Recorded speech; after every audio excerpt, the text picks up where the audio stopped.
Hi everyone and welcome back to Tamara Knows History, where we talk about all things macabre, weird, and mysterious that happen in history, certain historical figures, certain traditions, and today's subject will be the sin eaters of Europe.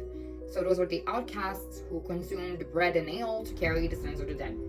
So we can get into it a little bit more and take it from here. So basically, who the sin eater was. The sin eater was almost always a poor man, somebody living on the margins of society. So he wasn't respected. People would fear him, actually. Villagers believed that he carried the spiritual corruption of every soul whose sins he has eaten, so he was shunned and he was only tolerated because he served a purpose. And he was a scapegoat, the one who absorbed all of the sins and the darkness so the others could find peace, basically. He lived despised, avoided in daily life, yet summoned when death came knocking on their door. So the tradition was most common in rural Wales, especially in the border counties like Herefordshire and Shropshire in England.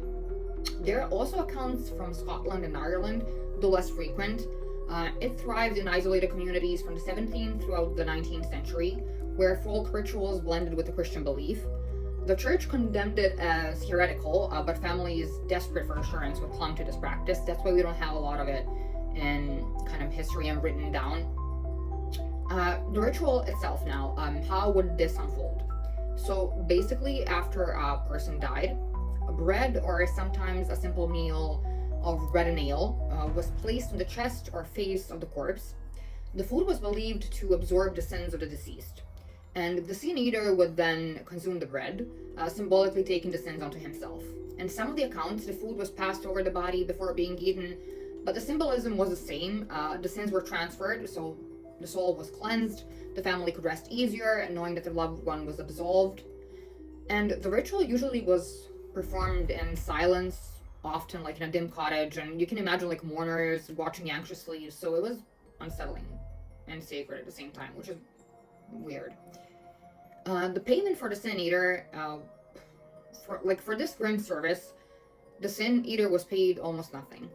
Often it was just bread and ale itself, maybe a few coins. It was not a profession of wealth, but of desperation.